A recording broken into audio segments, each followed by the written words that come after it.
Tangis keluarga iringi pemakaman satu keluarga korban tertimpa truk kontainer. Isak tangis keluarga mengiringi pemakaman satu keluarga yang tewas setelah mobil Toyota Corolla yang mereka tumpangi tertimpa truk kontainer.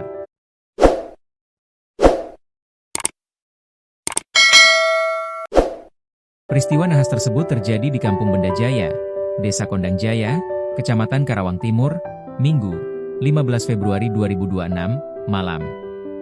Melansir Warta Kota, 3 korban yang merupakan pasangan suami istri dan anak mereka, yakni Idik Tasdik, 46, Itiar, 42, dan Emma Mias, 8. Dimakamkan berdampingan.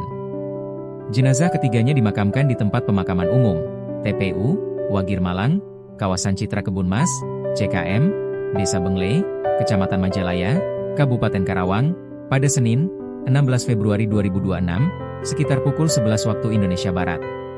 Suasana haru menyelimuti prosesi pemakaman saat keluarga dan kerabat melepas kepergian mereka untuk terakhir kalinya.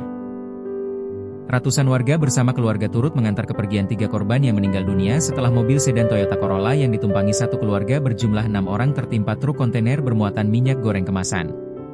Berdasarkan pantauan di lokasi, tangisan keluarga tampak pecah saat jenazah korban yang merupakan ayah ibu dan anak ketiga yakni Idik Tasdik, 46, Itiar, 42, dan Emma Mias, 8, dimakamkan berdampingan. Warga sekitar juga tampak memenuhi area pemakaman dan ikut mendoakan ketiga korban.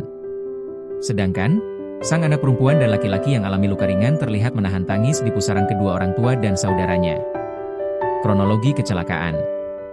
Diberitakan sebelumnya satu keluarga tewas usai kecelakaan truk kontainer menimpa mobil sedan di Jalan Raya Tanggul Rawa Gabus, Desa Kondang Jaya, Kecamatan Karawang Timur, Kabupaten Karawang, Minggu, 15 Februari 2026. Para korban antara lain, Idik Tasdik, 46, dan Itiar, 42, bersama anak ketiganya Emma Mias, 8. Idik dan keluarga baru saja pulang merayakan syukuran atas pencapaian sang anak ketiganya bernama Hafid yang berhasil menjadi penghafal Al-Quran, tahfidz, 30 juz di pusat perbelanjaan di Galumas Karawang.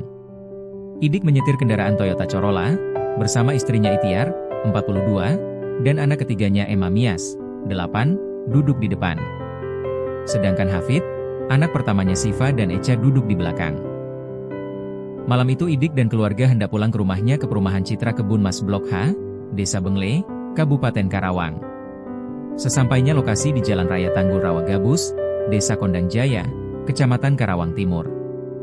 Tiba-tiba kendaraan kontainer terjatuh dari atas menimpa bagian depan kendaraan yang dikendarai Idik. Idik Tasdik, 46, dan Itiar, 42, bersama anak ketiganya Emma Mias, 8, tewas di tempat. Sementara Hafidz kakinya terjepit dan mendapatkan perawatan di rumah sakit. Sedangkan 2 anaknya Siva dan Echa selamat dengan mengalami luka ringan. Ketua RT 28 Perum CKM, Agung Mulyoto, 54, menyampaikan bahwa almarhum Idik Tasdik merupakan sosok teladan bagi warga. Dia aktif sebagai pengurus perumahan. Almarhum aktif di pengurus perumahan, dan sangat bergaul sosial sama warga, kata dia saat diwawancarai di TPU Wagir Malang, Desa Bengle, Kecamatan Majalaya pada Senin, 16 Februari 2026. Ia mengungkapkan, musibah ini sangat mengejutkan dan menyayat hati karena keluarga korban baru saja menggelar acara syukuran atas pencapaian sang anak yang berhasil menjadi penghafal Al-Quran, tahfidz, 30 juz. Dia itu sosok yang teladan bagi warga, istrinya juga aktif sebagai pengurus di perumahan. Mereka itu baru saja pulang syukuran karena anaknya hafal Al-Quran, kata dia. Ia menambahkan, korban dimakamkan di TPU Wagir Malang, Desa Bengle, Kecamatan Majalaya, Kabupaten Karawang. Ketiganya dimakamkan berdampingan di TPU tersebut. Memang orangnya baik, makanya banyak yang datang proses pemakaman, kata dia.